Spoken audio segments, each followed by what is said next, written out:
Hello, my viewers. Welcome back to the episode of Arsenal Live. My video title, the video's about. I'm sorry I couldn't live stream the game because OBS was tripping. Let me sign into my YouTube account. It was doing something weird like that. But now it's working. I believe so. It's working. It was working. I checked it. So I'm going to do the live stream next week. But today is the game review of the Steelers versus Seahawks. And what a game. What a game. What a great game to start off the preseason. To start off the, I guess you say the season. No, 2022 season. It was amazing like that. I was going quarter by quarter. I wrote down a lot of things that I liked and a lot of things that stood out to me quarter by quarter. So we're gonna just break down from all that stuff. So let's get into it. The first thing I liked that I seen that was very good was Mr. Trubisky looked very, very, very comfortable. He looked very comfortable. He was playing poised. He was playing smart. He was focused, and he used his mobility correct. Like he just looked comfortable out there in a comfortable setting out there, and he delivered. And like him using his athleticism, getting out the pocket, rolling left, and zipping one to Gunner. And Gunner showed some stuff too. In the slot, he showed like he had a big around the catch.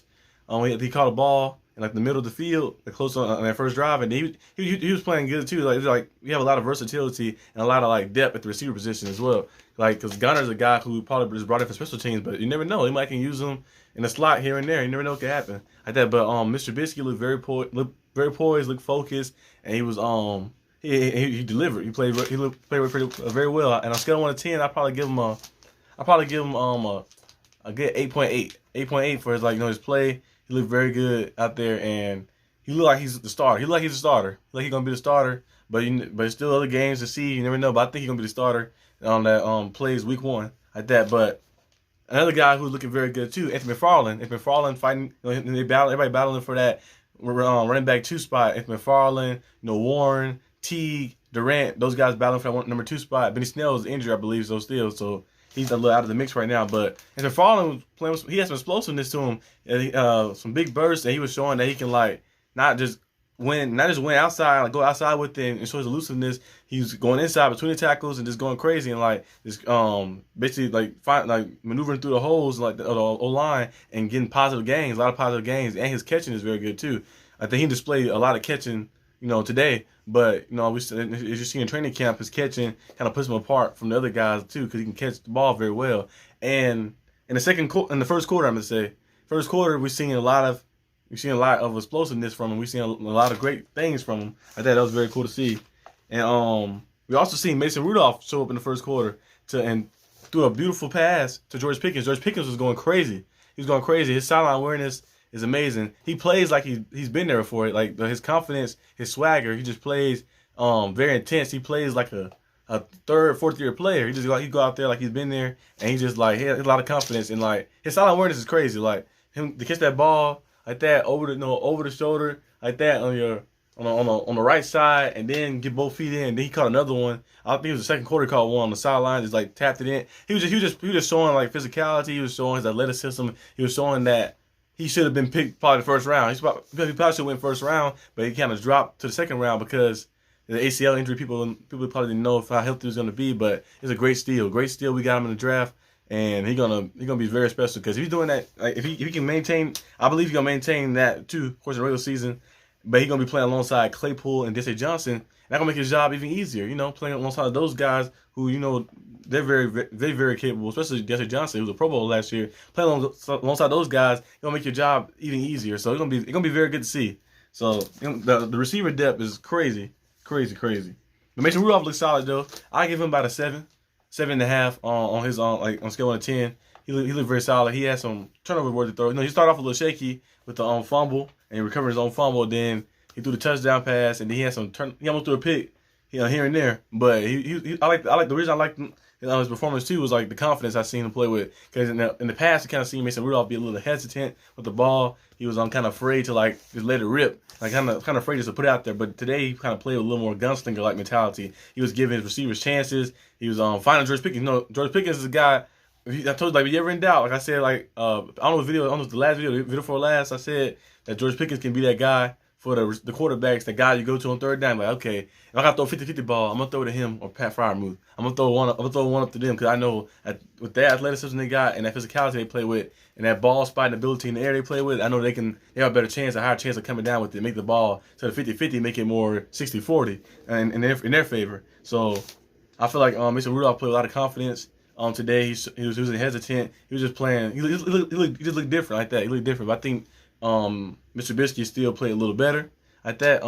But there's a lot more games to see. We're gonna see. I don't think they'll rotate this time. Have Mason Rudolph play the first reps, and then have Mason Rudolph come in second or something like that. I don't know how they're gonna do it next game, but we're gonna see. And moving on to the one more thing too in the first quarter. No, the D line depth is very good too. Very versatile, very good D line depth. Of course, you got Cam Hayward, who's a starter. He didn't play, of course, and Larry O didn't play. Tyson Lulu didn't play. But you've seen guys like Mondo play, and he been there. Mondo been like there for like he's been here for like 4 years, 4 or 5 years. He been here for a little while, and he have his moments here and there. He had moments here and there last year too. And then of course Adams. I don't believe Adams. Did Adams play? I don't think Adams played. I don't remember mentioning Adams or seeing Adams play like that. I don't know if he played or not. I don't think he played like that. But Adams is another guy who played last year for us, and he was pretty solid in the run game. And he's got a lot of depth at the D line position, and it's gonna be very good to see. Like the last year, I felt like we had a lot of injuries and a lot of contracts and stuff. We were like in a cap situation. We didn't really kind of like afford to get like a lot of people and bring them over, and we kind of like down bad. But this year, I feel like we got a lot more depth and a lot more open spaces, a lot of young talent, a lot of versatile players, and it's just like it's gonna be very good to see, very exciting to see. In the second quarter, things that stood out to me the most, I was seeing the cornerbacks. The cornerbacks tackling improved a lot, especially in the slot. You've seen Cam Sutton, those guys. Cam Sutton, Arthur Marlette, like I mentioned Arthur Marlette a lot because Arthur Marlette in the running game, he always find his way in the backfield, and he be playing very tough and gritty. And like I said before in the past video, our cornerbacks, some of the cornerbacks like that, like Arthur Marlette, Cam Sutton, James Pierre, those guys play very good in the slot. Like they play very good in the slot when you can get up close and personal and be physical with somebody. And like short yard situation, they play very good in that situation. But like in man to man, when they're outside on the island, they're a little. It's like kind of out there. They're kind of out there like their rim, like that. They better like in those slot situations. So if we could use them like in that way, and use Levi Wallace and Khalil Witherspoon outside, that'd be very good. Levi Wallace made some plays here and there too, like that. So it was just good to see like the depth at the DB position too. Carl Joseph had an injury. I think he got carted off. I didn't see what happened. I don't know what happened on the play and like that. They didn't replay or I wasn't paying attention fully.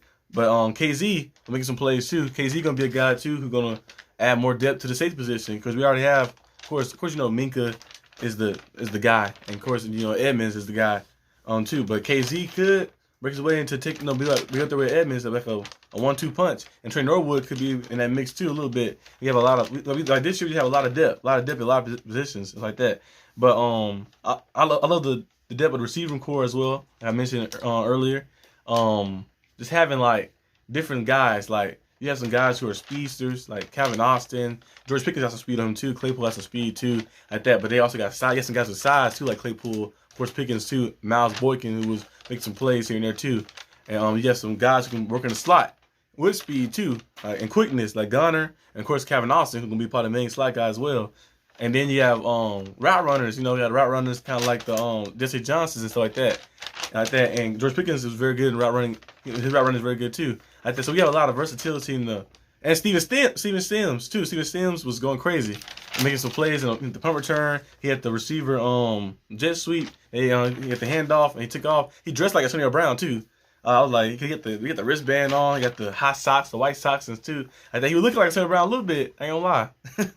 Like that on the punt return, like that, hitting that one move and getting to the outside like that. So like a lot of players are like very hungry. They're very hungry trying to break that receiving core, trying to get a spot on the team like that. And it's great. It's great that when you have like a lot of guys you can go to and look to. So and Vaughn looked very good too. Vaughn was made a play, hit the game-winning touchdown from Kenny Pickett. We'll get to that later, like that. But in third quarter, Kenny Pickett came in. And he looked very good. He looked very comfortable. The fans were chanting his name. Like, it sounded like a rap. You guys know I love wrestling. It sounded like a wrestling arena. Like, you hear like a lot of chants. Like, Kenny, cheering his name and stuff like that. Getting him pumped up. He fed into that energy. He fed into that momentum. And he came in and he delivered. Went 5 for 5. Scored a touchdown. At the touchdown pass. And he just showed you everything you want to see. He was comfortable in the pocket. He was not indecisive. He already knew he was going to. And he stayed calm. And then when the pocket kind of collapsed a little bit, he had to get out the pocket. He shows athleticism and showing why we did draft him. He reminded me of Derek Carr. It's his throwing style, his play style reminded me of Derek Carr. That really tough play style, that slinger, like arm too, the way he throw the ball. It reminded me of Derek Carr. Derek Carr, I have him in the top 10. If you saw my QB list I made a while ago. Like that, Derek Carr, I feel like Derek Carr's a top 10 quarterback.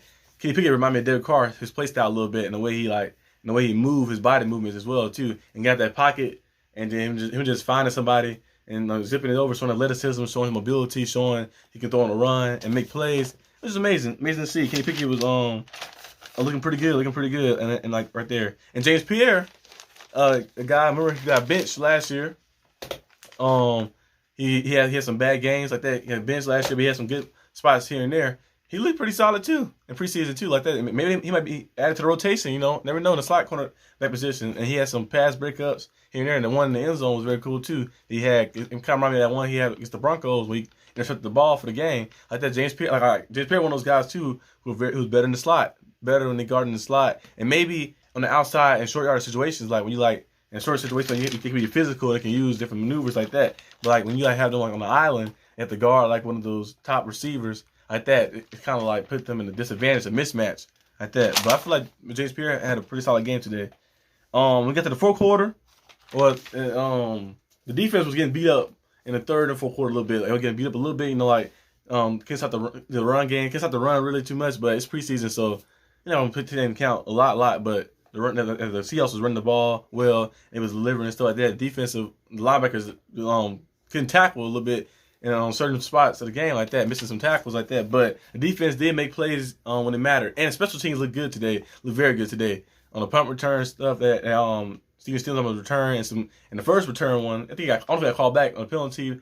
But they looked very cool today. Then they had the little turnover thing too as well. Get the ball back. Was dying. But yeah, I was saying, the defense getting the strip sack on Drew Lock and getting the ball back, making plays. Because the defense was getting beat down a little bit in the second half, but they made plays when it mattered the most. The sacks, they had sacks here and there, just like the forced punts, and then they making the game basically a potential go ahead. I think getting the strip sack on Drew Lock and making plays, and the special teams look very good too. Special teams almost they didn't have a turnover. They almost had a turnover when they hit. Kind of bobbled the ball or hit or something like that, and they almost had a turnover right there. He recovered. Yeah, I thought he turned the ball over. He didn't turn it over. But the defense getting the strip sack on Drew Lock, making a play, and then KP going out there, KP8, people call him now, KP8, going out there and showing mobility on that 2-minute drill. No, basically not. Actually, a 2-minute drill, probably basically 50-second drill like that, and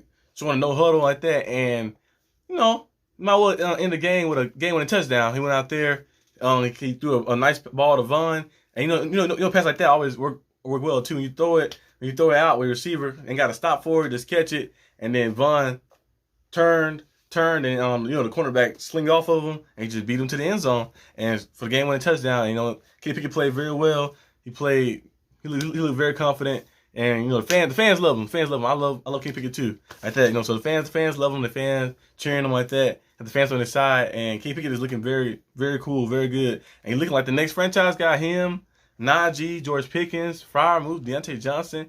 So we're gonna see T.J. Watt, of course, already is best player on the team, of course, and Cameron Hayward is a veteran like that. One of the leaders of the team, one of the best players as well. Like that, Minka too. Like that. So we're gonna. So it's exciting to see. It's exciting to see the new era of Steelers after Big Ben retired and stuff like that. It's just like a new era, had a different feel, a faster pace, a different feel. I feel like we had a little more energy, something like that. So we're gonna see how new era best the rest of the preseason games and on the regular season when the regular season show up. But yeah, next week I will be live streaming the game. The Steelers, I believe they play the Jaguars, right? Yeah, the Jaguars, Steelers versus Jaguars. I'm gonna try to live stream that one next week, and so you guys can come watch it with me. I missed the last live stream today, but it's okay. It's okay. I got the stuff fixed now, so we're gonna live stream that one. And it was a great game today. Very exciting game. Get that energy. Like the Steelers games always go. It start off with them either winning, it's like different ways. It starts with them winning, and then they let somebody else come back in the game. They play with your emotions, and then they come back. But this right here, they play with our emotions. Of course, it's a preseason game. Like that, but you still want to win. You still want to see a team win, though. But like in the regular season, that happened a lot. They start off winning, then a team come back, tied up, get close, and play with your emotion, and you think you're about to lose, and then they come back with a game-winning touchdown, game-winning field goal, or they do the opposite, start losing, and then they come back on a game-winning play like that, building you up. They build you up for hope, and they'll win the game, or they build you up for hope and lose the game. So it's not kind of the ways that Steelers kind of like that, playing with our heart, playing with our emotions, making us lose years of our life. But I love it. I love Steelers football. Always have, always will. And yeah, see you guys next time on the video. Peace out.